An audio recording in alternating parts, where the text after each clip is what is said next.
2 men in Russia have been charged with eating a 16-year-old girl. And that's serious. They lured the 16-year-old girl into their apartment. They then drowned her in a bathtub, and then they ate parts of her body. They cooked parts of her body in an oven and ate her.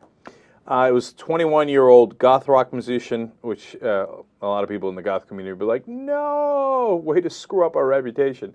And he's going to get apparently 19 years in a maximum security prison, and his 20-year-old accomplice is going to get 18 years in a maximum security prison. No, but isn't that insane? Doesn't that drive you crazy? Absolutely. How is that? Wait, this is in Russia. I thought Russians were badasses. I thought they were... Yeah, what happened, Russia? I thought you guys were would go medieval on this guy, or these guys. You know, my mom always used to talk about that, because Armenia used to be part of the Soviet Union, it was Soviet ruled, right? And she would say, communism had its good sides. There was no crime because we were afraid. We were afraid of the Soviets. If we robbed anyone, we would get killed, right? And now it's like the Russians totally they're like, oh, you killed a 16-year-old and ate parts of her body? All right, 18 years in jail.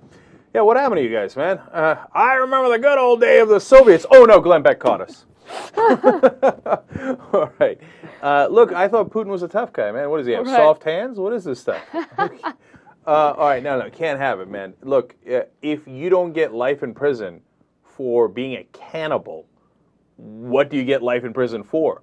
Look, I'm against the death penalty because here in the U.S., we sometimes execute the wrong people. Mm-hmm. Okay, so I can't have that, and that's ridiculous. But if you convicted these guys, I'm not saying execute them, but can we get a little Siberia action? I mean, this doesn't send a very good message. I don't know what their parole situation here in Russia is, but if somebody drowned my daughter in a bathtub and then ate her and got 18 years, oh, hell no. Oh, hell no. By the way, during the testimony, they were asked why they did this, and they said, we were hungry. That was their answer. Oh, yeah, and then you're going to come at me with a wise-ass answer like we were hungry. Well, man, look, vigilantism is not right, but if I were the parents, I'd be hungry for a little justice. And I'm surprised at what a lenient sentence that is. Now, don't do anything crazy and stupid, but the Russian courts got to get tougher than this. That's your life in prison, obviously, man. Mm-hmm. Jesus, imagine if you kill someone and you don't even eat them. What are they going to do? Let you out in 5 years?